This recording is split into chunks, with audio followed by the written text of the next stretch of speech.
पाकिस्तान कायम हुए पूरा 1 साल हो गया। इतिहास के कुछ आज के नाम, दिन हम अपने मुल्क की आजादी की पहली सालगिरह मना रहे हैं। इस दौर की कुछ शख्सियतें, जब तक तोड़ेंगे नहीं तब तक छोड़ेंगे। शानदार, जबरदस्त, जिंदाबाद। बाप का, दादा का, भाई का, सबका बदला लेकर अतरफ पैदल।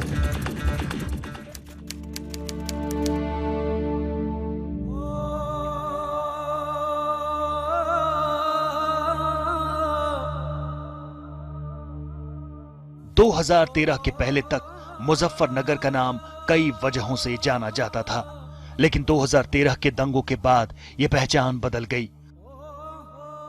सांप्रदायिक दंगों की आग ने राजनीति के उस चेहरे को पूरे देश के सामने रख दिया जिससे मुजफ्फरनगर यूपी में वोट बटोरने का मुद्दा बन गया। तमाम अच्छी बातें धुंधली हो गईं।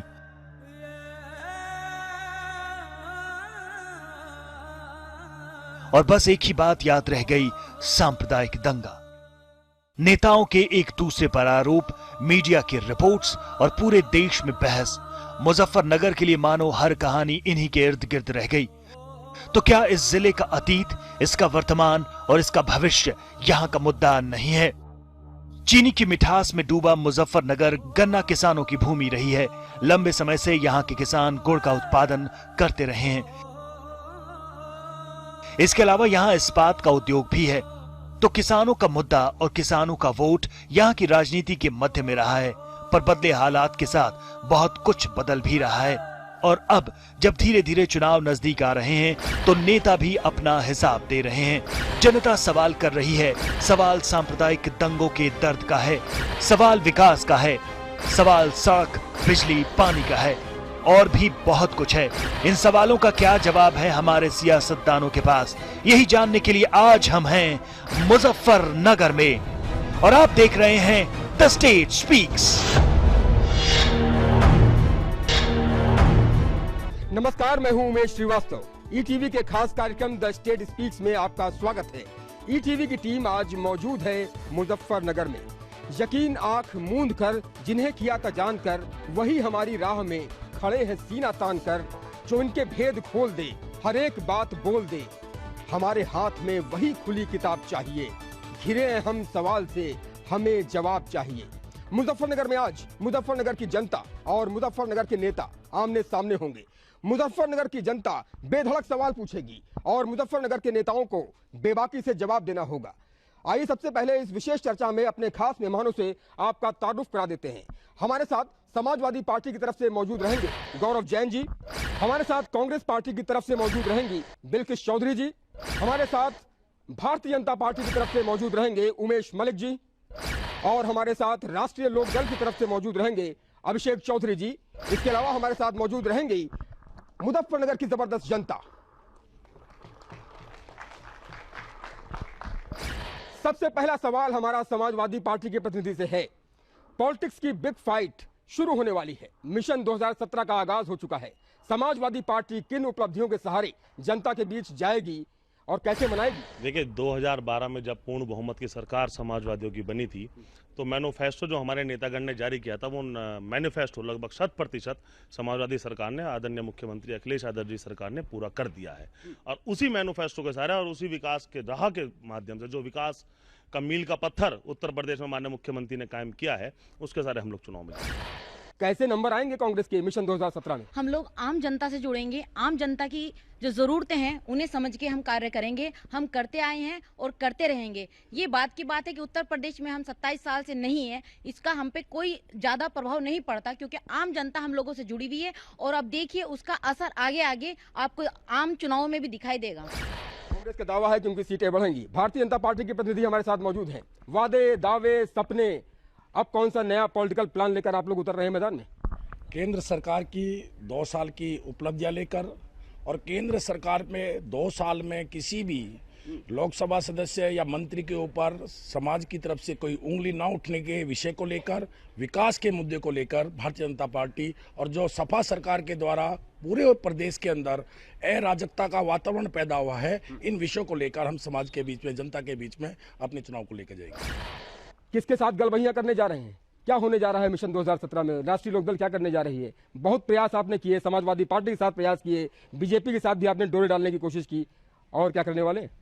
देखिए, मीडिया का भ्रामक प्रचार है। हमारे नेता चौधरी अजीत सिंह जी, माननीय जयंत चौधरी जी के नेतृत्व में हम किसान की लड़ाई के लिए, किसान के हक की लड़ाई के लिए हम मैदान में हैं। पिछले दिनों का 2 साल से हमारे नेता जयंत चौधरी जी लगातार मीलों पर किसान की लड़ाई लड़ रहे हैं। हम किसानों को मुद्दा लेकर जनता में जाएंगे और जनता हमें भरसक सराहना कर रही है। हम किसान के मुद्दे पर लड़ाई लड़ेंगे। किसान को मोहरा बनाएगी राष्ट्रीय लोकदल। तो आपने देखा, समाजवादी पार्टी, कांग्रेस, भारतीय जनता पार्टी और राष्ट्रीय लोकदल के प्रतिनिधियों ने अपना अपना पक्ष रखा है। और अब चलते हैं सीधे जनता के पास, जो इनके भेद खोलेगी। सबसे पहले तो समाजवादी पार्टी के जो गौरव जैन जी है, मैं इनसे पूछना चाहती हूँ, अभी इनके समाजवादी पार्टी के नेताजी हैं मुलायम सिंह यादव जी, अभी उन्होंने कुछ समय पहले कहा था कि बलात्कार जैसी घटनाएं होती रहती है, ये कोई बड़ी बात नहीं है। तो मुझे इस चीज का जवाब दें, वो कैसे बड़ी घटनाएं नहीं है। अगर उनकी बहन बेटियों के साथ बलात्कार होता है तो फिर वो इस चीज पर क्या प्रतिक्रिया देंगे अपनी। महिलाएं अपने आप को कितना सुरक्षित महसूस करती हैं, कितना सेफ महसूस करती हैं उत्तर प्रदेश में, मुजफ्फरनगर में? महिलाएं यहाँ पे बिल्कुल भी सुरक्षित नहीं है, शाम के टाइम बिल्कुल भी निकल नहीं सकते। मेरा एक क्वेश्चन बीजेपी पार्टी से है कि 2017 के चुनाव आने वाले हैं। 2013 में जब दंगा हुआ था तो सबसे ज्यादा भड़काऊ भाषण देने के आरोप बीजेपी पे लगे थे। उसके बाद भी माहौल ऐसा का ऐसा ही बना हुआ है। अगर यहाँ पे कोई भी घटना होती है उसे भुनाने के लिए तुरंत थाने में जाके बैठ जाते हैं। तो ऐसे माहौल में कैसे चुनाव लड़ सकते हैं? किसानों के लिए क्या होना चाहिए? आप गौरव जैन जी ने बड़े शान से कहा कि साहब, हमारा जो मैनिफेस्टो था वो हमने 100% पूरा कर दिया। मैनिफेस्टो में ये भी था क्या लिखा हुआ कि गन्ना मिलों में गिरेगा और हम पैसे नहीं देने के, इसका जिक्र तो था नहीं मैनिफेस्टो में। ना मैनिफेस्टो में इस बात का जिक्र था कि भाई बेगुनाह मारे जाएंगे और बेगुनाह जो है जेल भेजे जाएंगे। पिछले 8 दिन में 3 किस्से हुए। मीरापुर में मुंशी पीटे, थाने में अंदर, उसके बाद थाने से 1 किलोमीटर के फासले पे 3 सिपाही पीटे, और चौथा दिन है, उस दिन उत्तराखंड की बस किसी मोटरसाइकिल में टच हो गई होगी, फोन करके आदमी बुला लिए, और उसके बाद उस बस में जो महिलाओं के और पुरुषों के, महिलाओं के खासतौर से जो बेइज्जती की गई है, वो लेडी कंडक्टर थी उस बस की, उसके साथ जो बदतमीजी की गई है। उसके बाद ऊपर के इशारे पे, जिनके इशारे पे समाजवादी में थे, फोन करके जानसेट से छुटवाए थे 2013 में, उनके इशारे पे उन महिलाओं के साथ बदतमीजी करने वाले थाने छोड़ दिए गए। कुल मिला के बहुत बुरी दशा है किसानों की। तो किसानों के लिए समाजवादी पार्टी से पूछना चाहते हैं कि क्या करें। ये किसान क्या आपकी वोटर नहीं है? अगर वोट बैंक टारगेट करते हैं, क्या टारगेट करते हैं? जातिवाद के चुनाव चल रहे हैं सब जगह। मुजफ्फरनगर में बीते दिनों जो कुछ हुआ, क्या वो कास्ट फैक्टर को पॉलिटिक्स के ध्रुवीकरण के लिए हुआ? और मुजफ्फरनगर के युवा हैं आप, यहाँ पर शांति है, एकता पसंद जनता है, लेकिन हो क्या रहा है? दरअसल समाजवादी पार्टी और भाजपा जो है, इनका दोनों का काम एक ही है। ये जनता को लड़ाते हैं, बरगलाते हैं और सत्ता में बैठ जाते हैं। समाजवादी पार्टी प्रदेश में राज कर रही है और भाजपा पार्टी केंद्र में राज कर रही है, मगर दोनों का मामला एक है। एक पार्टी कहती है, माननीय मुलायम सिंह नेताजी कहते हैं कि मैं चौधरी चरण सिंह का अनुयायी हूं। अरे कहां आप अनुयायी हैं? किसान की इतनी बदतर हालत आपके प्रदेश में है। तो जनता की नजर 3 पार्टियों पर है, भाजपा, सपा और बसपा। ठीक है। और जनता चाहती है एक ऐसी पार्टी जिसके राज्य में लॉ एंड ऑर्डर की स्थिति मजबूत हो सके, सांप्रदायिकता दूर हो सके। और हमारा मानना है कि समाजवादी पार्टी और भाजपा दोनों को एक दूसरे का मौन समर्थन हासिल है।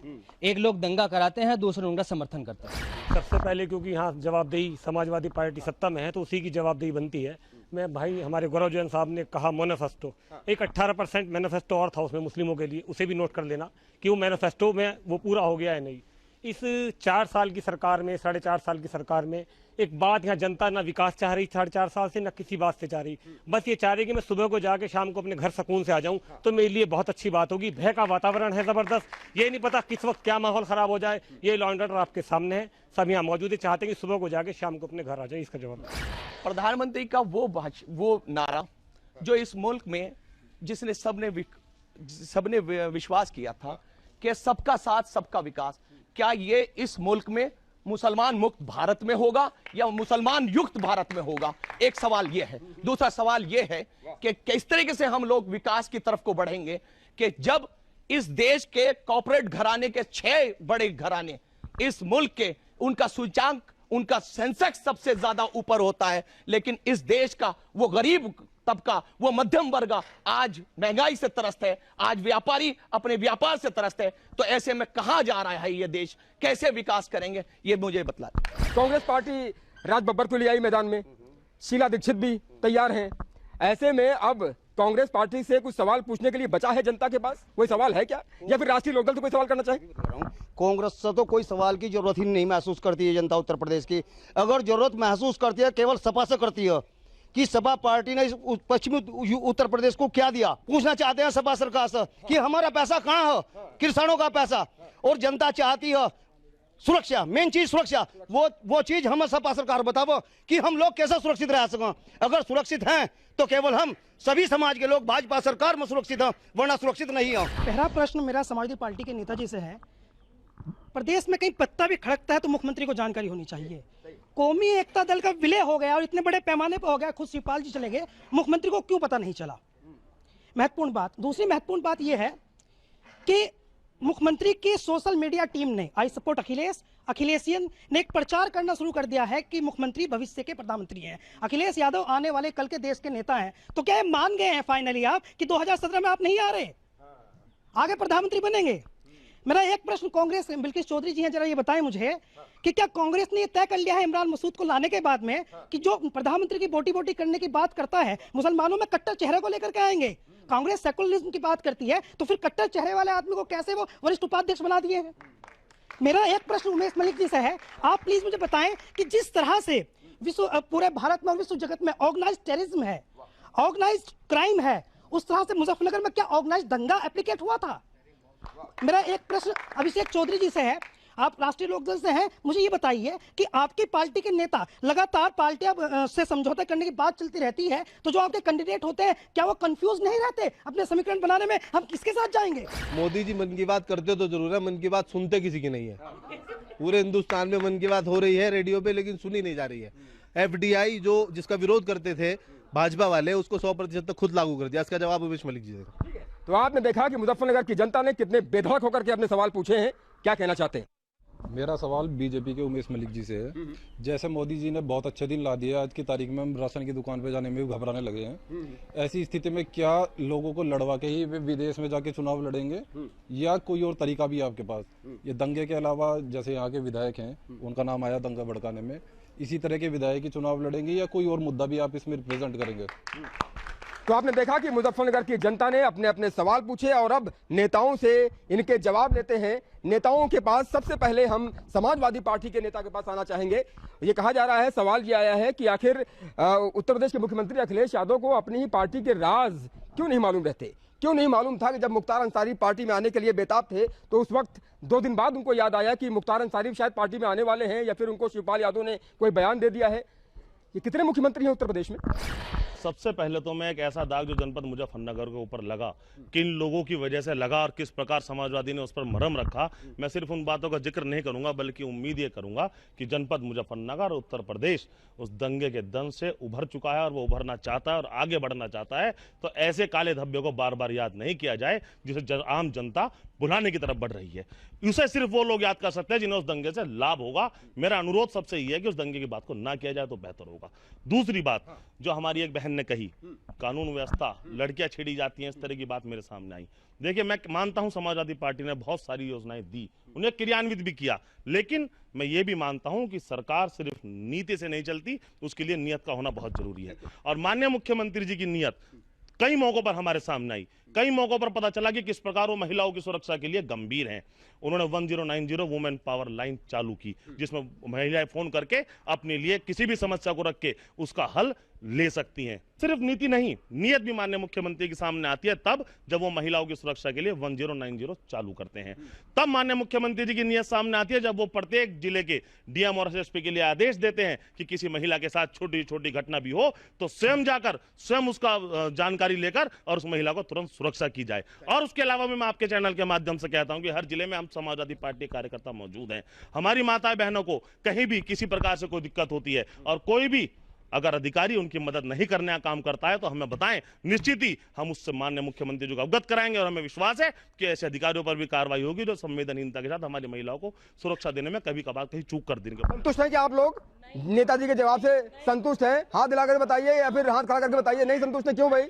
हाँ जी, क्यों संतुष्ट नहीं है? आपने पहला सवाल पूछा था, क्यों संतुष्ट नहीं है इनके जवाब से आप? अभी इन्होंने कहा है कि हमारे जो है इनके जो नेताजी है वो बता रहे हैं कि उन्होंने डीएम को आदेश कर दिया, एसएसपी को आदेश कर दिया महिलाओं की सुरक्षा की जाए और नियत से जो है ये पार्टी चल रही है। जब वो आदेश कर रहे हैं उनका आदेश कौन मानेगा जब वो खुद ही कह रहे हैं कि बलात्कार जैसी घटनाएं तो होती रहती है, इतनी बड़ी बात नहीं है। वो आदेश करने के अधिकारी कहाँ रह गए?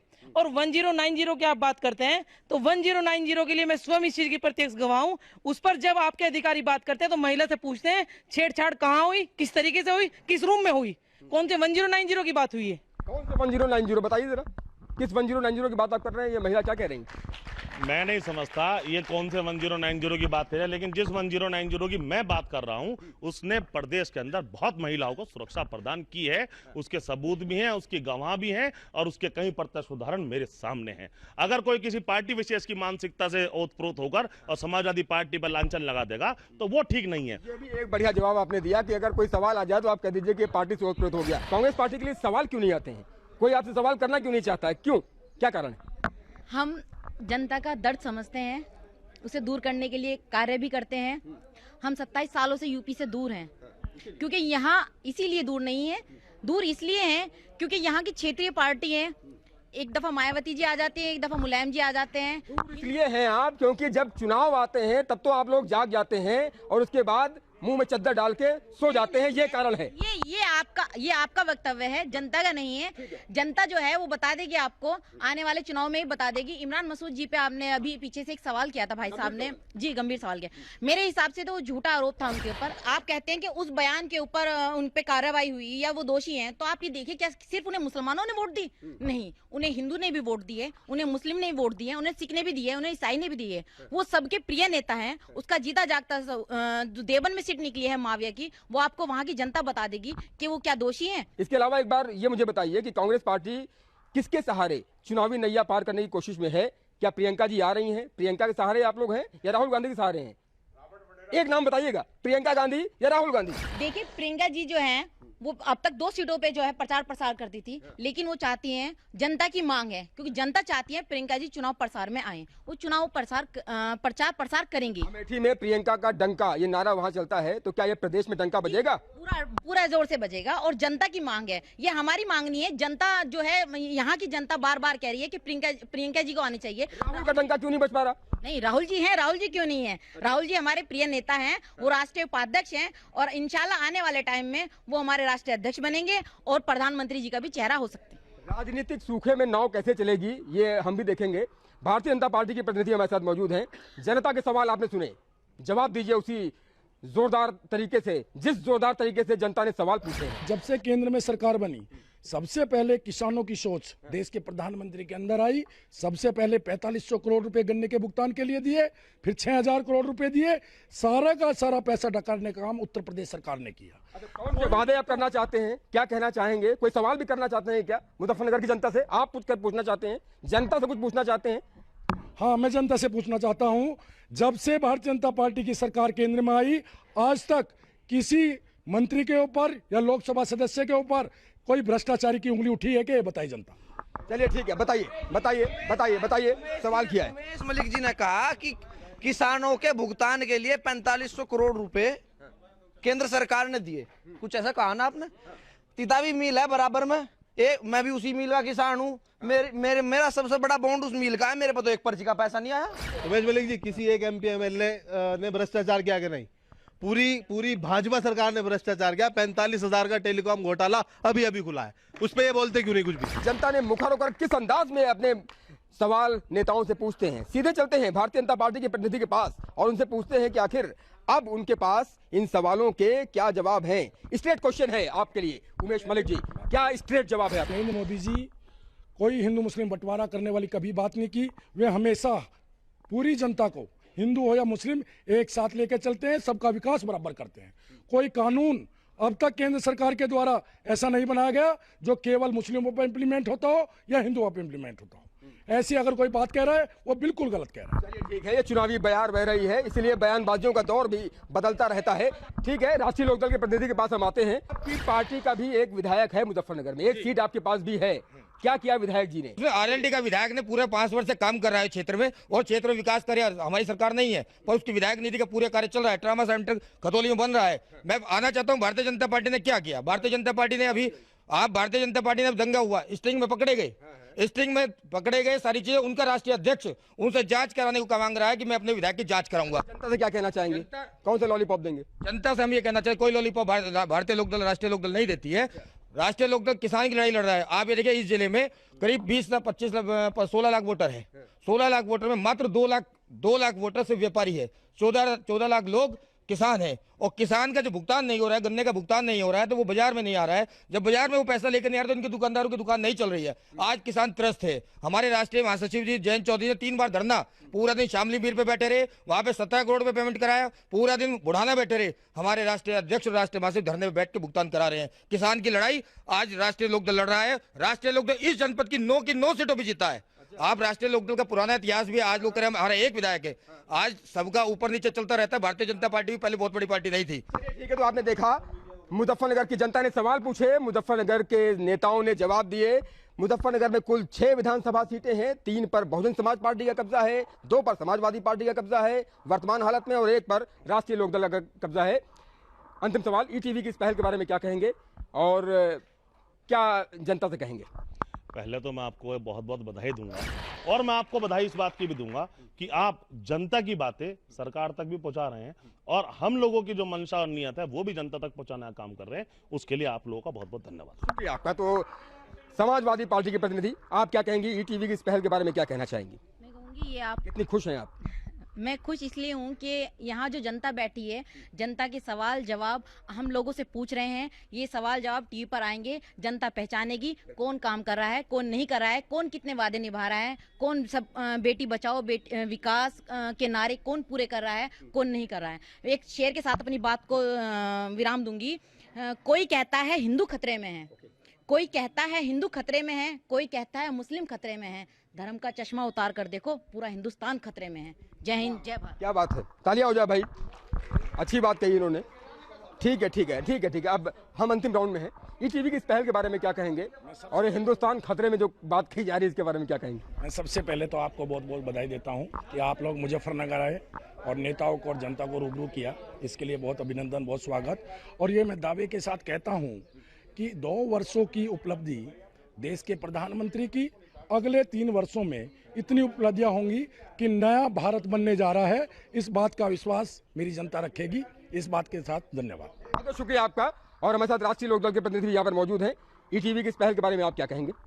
ईटीवी की ये पहल श्रीवास्तव जी आपकी बहुत अच्छी है। आपने जनता को जागरूक कराया। यहाँ पे नेताओं का जो जिनका टारगेट है वो भी खुला है, और आपकी इस पहल को साधुवाद।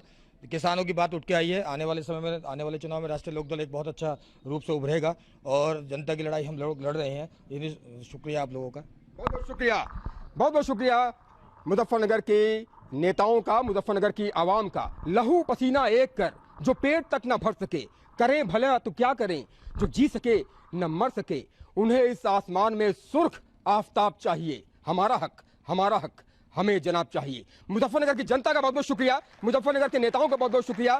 फिर मिलेंगे किसी दूसरे शहर में। द स्टेट स्पीक्स प्रोग्राम देखने के लिए बहुत बहुत धन्यवाद। ईटीवी की पूरी टीम, मेरे कैमरा पर्सन अभिषेक शर्मा, मेरे सहयोगी दिनेश पवार को दीजिए इजाजत। नमस्कार।